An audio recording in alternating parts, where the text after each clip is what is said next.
Hello everyone, আসসালামু আলাইকুম। আজকে আমি আপনাদেরকে তৈরি করে দেখাবো বেকড পাস্তা। আশা করছি রেসিপিটি আপনাদের ভালো লাগবে। পাস্তা রান্নার জন্য আমি চুলায় একটি পাতিল বসিয়ে দিয়েছি। পাতিলে পরিমাণ মতো পানি দিয়ে দিয়েছি। পানিটা গরম হয়ে গেলে এর মধ্যে আমি পাস্তা দিয়ে দিচ্ছি। পাস্তাগুলো ভালো মতো সিদ্ধ করে নিব। এখন এর মধ্যে আমি হাফ চামচ পরিমাণ লবণ দিয়ে দিলাম। 5 থেকে 6 মিনিট লেগেছে আমার পাস্তাটা সিদ্ধ করতে।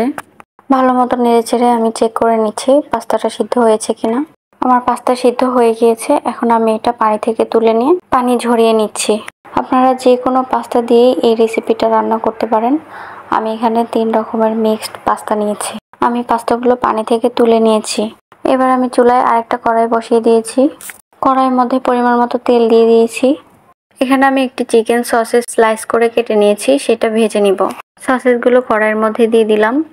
কিছুক্ষণ নেড়ে চেড়ে হালকা করে ভেজে নিব। সসেজগুলো ভাজা হয়ে গিয়েছে, আমি এবার এগুলো তুলে নিচ্ছি। সসেজগুলো তুলে নিয়ে ওই একই কড়াইয়ের মধ্যে আমি 3-4 কোয়া রসুন কুচি করে কেটে দিয়ে দিলাম। রসুনগুলো হালকা ভেজে নিয়ে এর মধ্যে হাফ কাপ পরিমাণ চিকেন দিয়ে দিলাম। চিকেনগুলো একদম ছোট ছোট পিস করে কেটে নিয়েছি। এবার আমি খুবই অল্প পরিমাণে গোলমরিচ দিয়ে চিকেনগুলো ভেজে নিলাম। সাথে চিকেনের জন্য পরিমাণ মতো লবণ দিয়ে দিয়েছি। লবণ গোলমরিচ দিয়ে চিকেনগুলো ভালো মতো ভেজে নিব।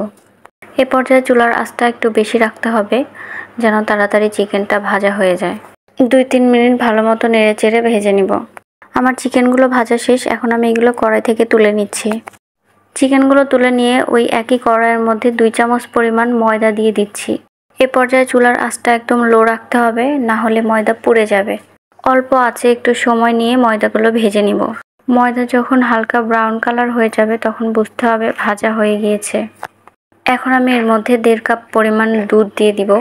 দুধ দিয়ে সাথে সাথে ভালোভাবে নেড়ে দিতে হবে, না হলে ময়দাগুলো জমাট বেঁধে যাবে। প্রথমে আমি 1 কাপ দুধ দিয়েছি, দিয়ে ভালো মতো ময়দার সাথে মিশিয়ে নিচ্ছি। এরপরে আমি আরও হাফ কাপ অ্যাড করলাম।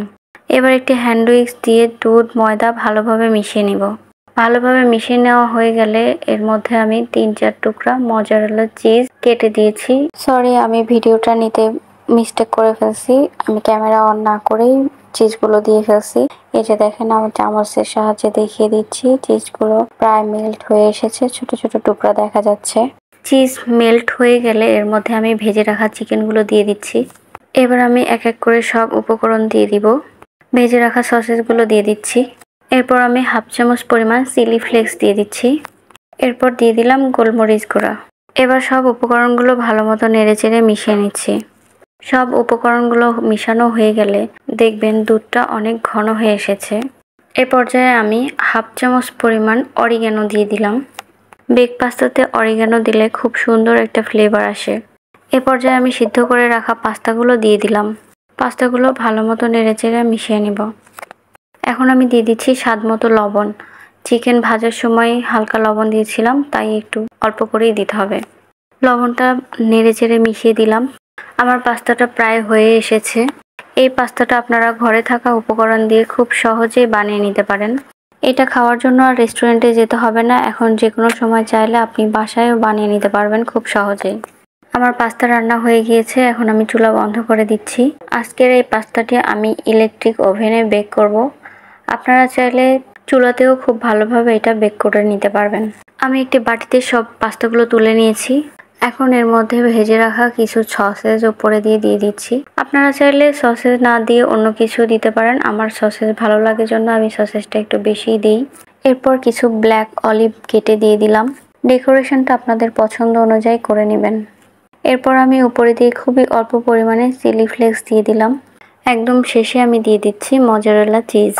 আমি রান্নার সময় বেশ খানিকটা চিজ দিয়েছি, আর এখনও আমি উপরে দিয়ে পুরোটা চিজ দিয়ে দিচ্ছি।